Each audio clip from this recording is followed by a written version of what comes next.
कृष्ण हरे हरे हरे राम राम राम राम हरे हरे हरे कृष्ण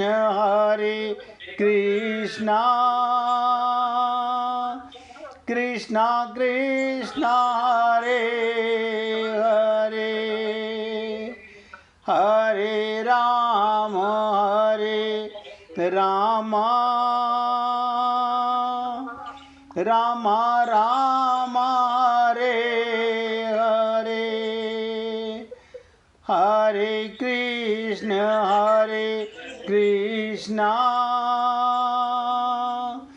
कृष्ण कृष्ण हरे हरे हरे राम राम राम राम हरे हरे हरे कृष्ण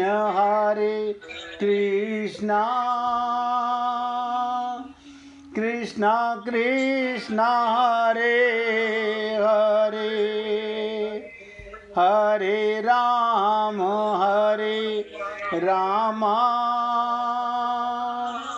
राम राम हरे हरे। सभी पुण्य आत्मा बहुत एकाग्रता से सुनिएगा। राम सुखदास जी क्या कहते थे? मनुष्य का जन्मजात गुरु विवेक है। अभी हमारा विवेक जागा कि नहीं, हमारी स्थिर बुद्धि हुई है कि नहीं? बहुत ध्यान से सुनो। एक मार्मिक बात कि जगत गुरु भगवान अपनी प्राप्ति के लिए मनुष्य शरीर देते हैं, तो साथ ही विवेक रूपी गुरु भी देते हैं। यानी अगर भगवान ने मनुष्य शरीर दिया है तो विवेक रूपी गुरु भी दिया है। भगवान अधूरा काम कभी नहीं करते। जैसे बड़े अफसरों को मकान, नौकर, मोटर कार आदि सब सुविधाएं मिलती हैं, ऐसे ही भगवान मनुष्य शरीर के साथ साथ कल्याण की सब सामग्री दे देते हैं। अंधा हो, गूंगा हो, बहरा हो, लंगड़ा हो, लूला हो, लेकिन ये जरूर देंगे भगवान।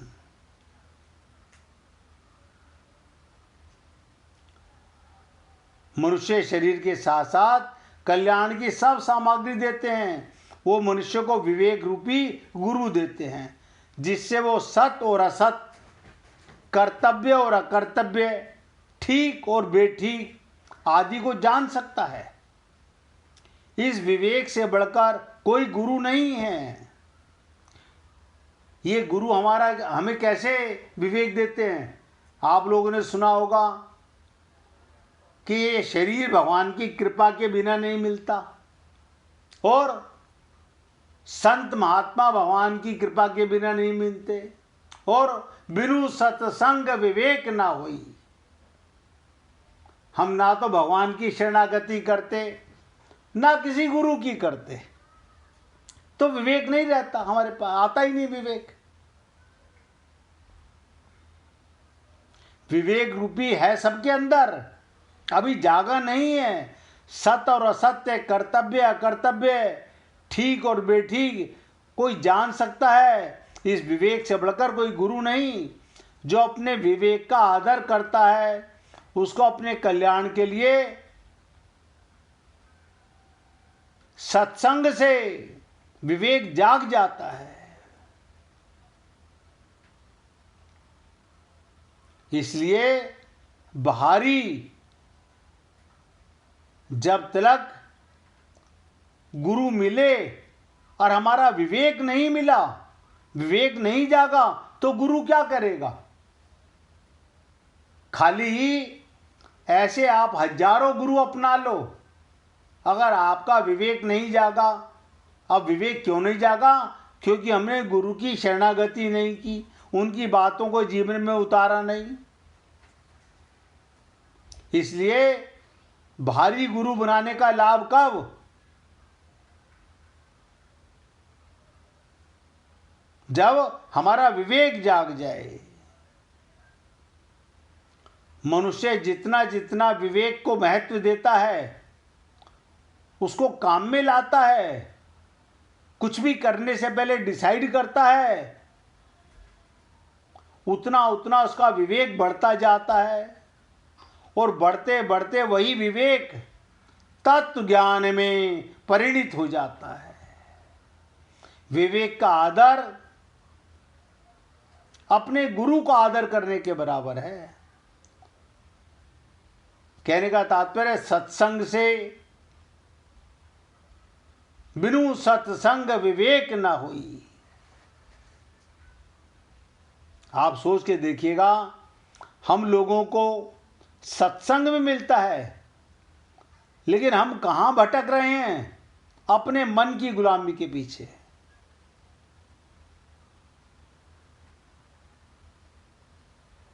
समझना ही नहीं चाह रहे कि हमें क्या करना चाहिए और क्या नहीं करना चाहिए। अब थोड़ा सा और सुनिएगा इसी श्लोक पर। वो बुद्धि किस तरह हर ली जाती है, हमारी बुद्धि का हरण कैसे हो जाता है। एक इंद्रिय, एक मन की इंद्रिय गुलाम होकर के, एक पत्नी का मन गुलाम होकर के अपना जीवन बर्बाद कर देता है। वो बुद्धि किस तरह हर ली जाती है, इसको दृष्टांत रूप से समझने का प्रयत्न कीजिए। जल में चलती हुई नौका को, एक एक शब्द ध्यान दो, जल में चलती हुई नौका को वायु जैसे हर लेता है। यानी नौका अगर वायु तेज हो तो अपनी तरफ ले जाती है। यानी हम अपनी राह भूल जाते हैं, हम कहते हैं हम क्या करें, हमारे बस में नहीं है। अब वायु अपने बस में कर लेती है, नौका को अपनी तरफ ले जाती है। ऐसे ही मन बुद्धि को हर लेता है। जैसे कोई मनुष्य नौका को द्वारा नदी का या समुद्र को पार करते हुए अपने गंतव्य पर जाना चाहता है, यदि उस समय नौका से विपरीत वायु चलती है, वो वायु उस नौका को गंतव्य तक नहीं जाने देती। ऐसे ही साधक व्यवसायित्मिक बुद्धि रूपी नौका पर आरूढ़ होकर संसार सागर को पार करता हुआ परमात्मा की तरफ चलता है। आप और हम लोग, ये देह क्या है? एक नौका है। इसके अंदर हम सब लोग भगवान को पाने के लिए आए हैं। किस लिए आए? संसार सागर को पार करने के लिए, परमात्मा की तरफ चलता है। तो एक इंद्रिय जिस मन को अपना अनुगामी गुलाम बना लेती है, वो अकेला मन ही बुद्धि रूपी नौका को हर लेता है, अर्थात उसे संसार की तरफ ले जाता है, भगवान की तरफ नहीं जाने देता। यानी ये पहले बार नहीं है हमारे साथ में, हर बार कभी कोई कारण, कभी कोई कारण, कभी ममता, कभी मोह, कभी आसक्ति, कभी अहंकार, कोई ना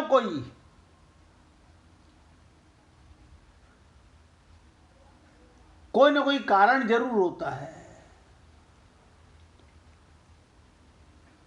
अब आप और हम लोग सोचें, अभी कुछ बिगड़ा नहीं है, अभी नौका है, हम इस देह में हैं,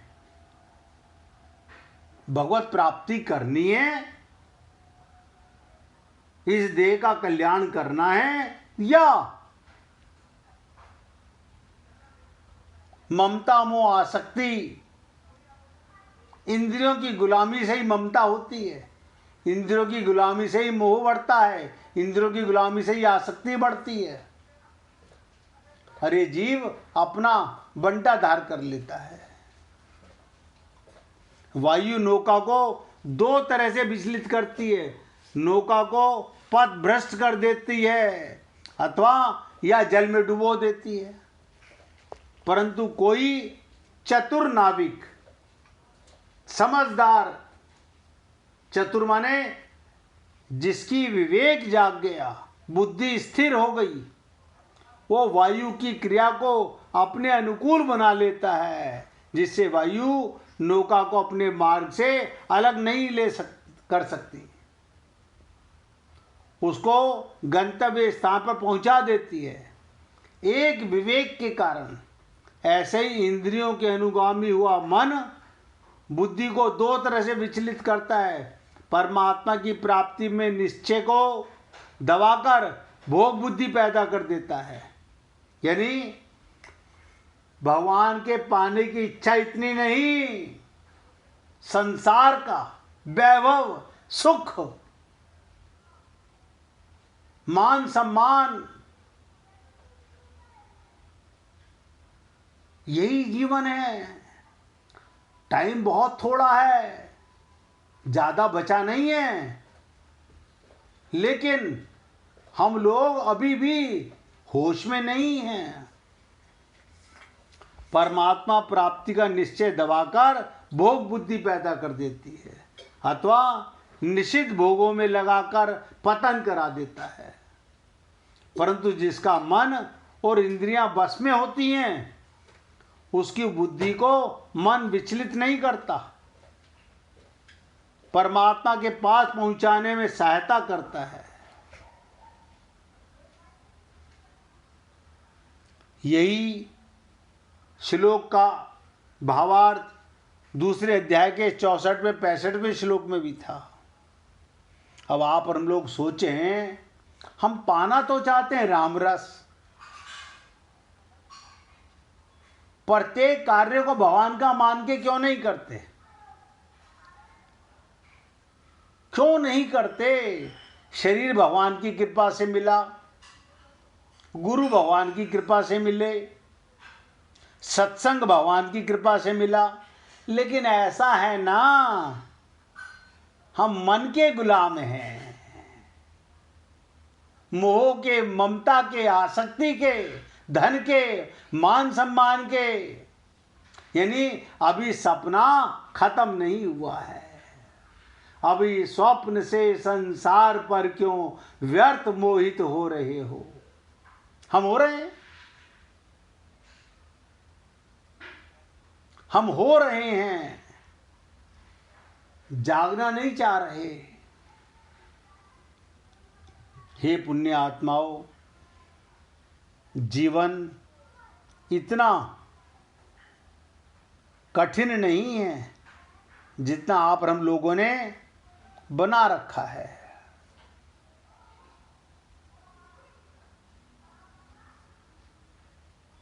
महात्मा बुद्ध ने अपने शिष्यों को पीले रंग के वस्त्र, पीत रंग का वस्त्र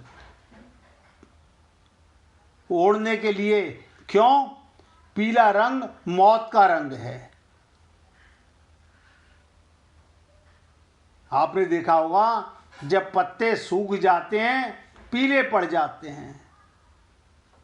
जब व्यक्ति मरने के करीब होता है उसका चेहरा पीला पड़ जाता है। इसलिए महात्मा बुद्ध ने अपने शिष्यों को पीत वस्त्र देने के लिए ये सोचो, ताकि 24 घंटे महसूस हो, ये देह तो एक दिन जलेगा, पीला पड़ेगा, मरेगा।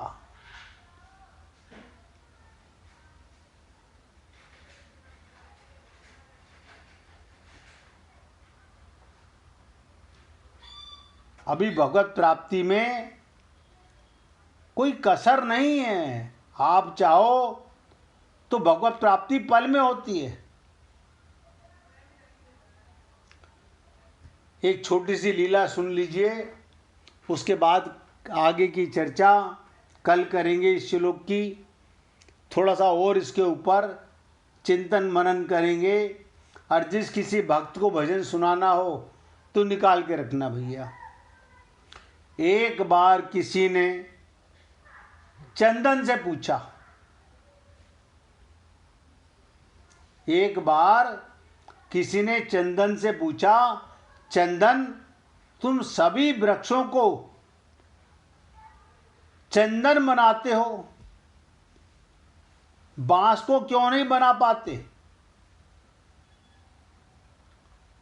चंदन के आसपास के सारे वृक्ष चंदन की खुशबू भर देते हैं। उसे पूछा, तुम बांस के पेड़ को चंदन क्यों नहीं बना पाते? चंदन बोला, एक तो ये बड़ा लंबा बढ़ गया है, दूसरे इसमें गांठें हैं, तीसरी इसमें पोल है, चौथा इसका छिलका इतना मजबूत है कि मेरे परमाणु इसमें प्रवेश नहीं कर पाते। इसलिए मैं बांस को चंदन नहीं बना सका। क्या बताओ? जिनको धन, विद्या, बल, पदिकार का अभिमान है, जिनको धन का अभिमान है, ज्ञान का अभिमान है, अपनी ताकत का अभिमान है, अपनी सीट का अभिमान है, जो अपने को बड़ा धन वाला, विद्वान, बलवान मानते हैं, बड़प्पन का अहंकार उन्हें झुकने नहीं देता। जिनकी अंदर भ्रांति की पोल है, कुबुद्धि की गांठ है, हृदय बहुत कठोर है, दूसरे के दुख को देखकर जिसका दिल नहीं पसीजता, ऐसे जीवन में इस ब्रह्म विद्या का प्रवेश नहीं हो पाता। बांस में 4 दोष भरे होने के कारण सत्संगति नहीं सुहाती, इधर उधर के तर्क करके अपने आप को ही बड़ा बताते हैं। भक्तों, तुम चंदन के समान शीतल स्वभाव वाले बनो, सद्गुरु ज्ञान रूपी सुगंध से भर जाओ, दूसरों को भी ज्ञान रूपी सुगंध से भर दो। कुल्हाड़ी चंदन को काटती है क्योंकि उसका स्वभाव काम ही वृक्षों को काटना है। चंदन अपने स्वभाववश उस गुण दोष को देकर काटने वाली कुल्हाड़ी को भी सुगंधी देता है। सोचिएगा, चंदन का वृक्ष को काटने वाली कुल्हाड़ी में भी चंदन की खुशबू भर जाती है। इसी गुण के कारण चंदन देवताओं के सर पर चढ़ता है और जगत प्रिय हो रहा है, और कुल्हाड़ी के मुख को ये दंड मिलता है, उसको आग में जलाकर फिर हथौड़े से पीटा जाता है। जीवन पाकर बांस नहीं बन जाना चाहिए, चंदन बनकर सबको चंदन बनाना चाहिए। आंधी तूफानों से कभी सूर्यास्त नहीं होता। चंदन है, हम भारत के देवों से भी चंदन होते खिलाते, गौ माता को भी चार का तृण कहते ना, चारे का तृण हो जाते, माता पिता गुरु ऋण से उऋण खिलाते पिलाते। यानी आप और हम लोगों को तो हिंदुस्तान में जन्म मिलने के बाद भगवत प्राप्ति का ये मौका मिला है कि चंदन की तरह महकोगे अगर दूसरे को महकाने का प्रयत्न करोगे। इसलिए पुण्य आत्माओं, भगवत प्राप्ति में कभी कठिनता नहीं थी, आज भी कठिनता नहीं है। भगवान तो हर पल मिलने को बेचैन हैं। आप और हम लोग ही भगवत प्राप्ति में उधार कर रहे हैं, कल पर टाल रहे हैं। इसलिए कल पे उधार मत करो। सारे काम संसार के आपके बाद भी होते रहेंगे, लेकिन भगवत प्राप्ति आपके जाने के बाद आपका पूरा वंश कराना चाहे तो भगवत प्राप्ति आपको नहीं करा पाएगा। निवेदन करना मेरा कार्य है। अच्छा लगे तो जीवन में उतारिएगा। अब भजन सुनाने के लिए गुड्डी जी भजन सुनाना चाहती हैं, आप उनसे भजन सुनिएगा। भजन राजकुमार जी भी सुनाना चाहते थे, लेकिन अब गुड्डी जी से सुन लीजिए, कल राजकुमार जी से सुन लेंगे। सुनाइए। कोई कुछ मांगे, कोई कुछ मांगे, कोई कुछ मांगे, कोई कुछ मांगे, मैं तुमसे मांगू श्याम। तेरा चरण कमल कभी छूटे ना, तेरा चरण कमल कभी छूटे ना। कोई कुछ मांगे, कोई कुछ मांगे, मैं तुमसे मांगू श्याम। तेरा चरण कमल कभी छूटे ना, तेरा चरण कमल कभी छूटे ना।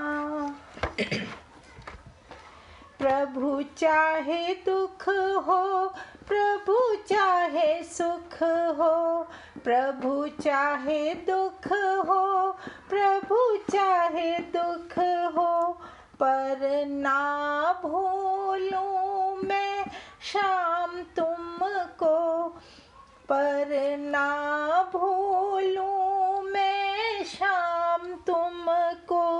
प्रभु मन में रहे तेरा ध्यान, तेरा ध्यान प्रभु कभी छूटे ना, तेरा ध्यान प्रभु कभी छूटे ना।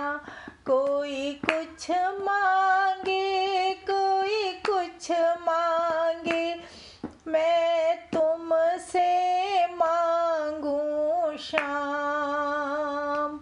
तेरा चरण कमल कभी छूटे ना, तेरा चरण कमल कभी छूटे ना।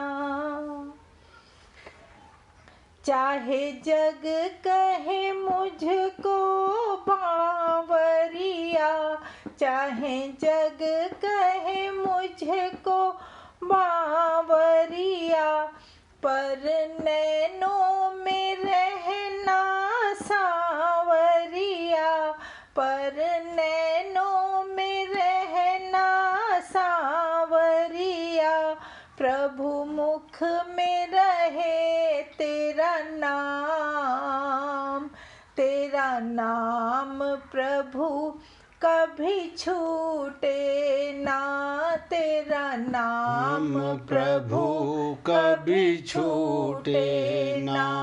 तेरा चरण कमल कभी छूटे ना, तेरा चरण कमल कभी छूटे ना। जैसे भी है हम श्याम तुम्हारे, जैसे भी है हम श्याम तुम्हारे, मन में रहे ये आस हमारे, मन में रहे ये आस हमारे। प्रभु दे दो ये वरदान, मेरी आस प्रभु कभी टूटे ना, मेरी आस प्रभु कभी टूटे ना। तेरा चरण कमल कभी छूटे ना, तेरा चरण कमल कभी छूटे ना। कोई कुछ मांगे, कोई कुछ मांगे, कोई कुछ मांगे, कोई कुछ मांगे, मैं तुमसे मांगू श्याम, तेरा चरण कमल कभी छूटे ना, तेरा चरण कमल कभी छूटे ना। बोलिए वृंदावन बिहारी लाल की जय जय श्री राधे, जय जय श्री राधे। बोलिए लाल जी का मंगल हो, सभी भक्तों का मंगल हो। सबको राधे राधे भैया, सबको राधे राधे भाई, राधे राधे, सबको राधे राधे जी, राधे राधे,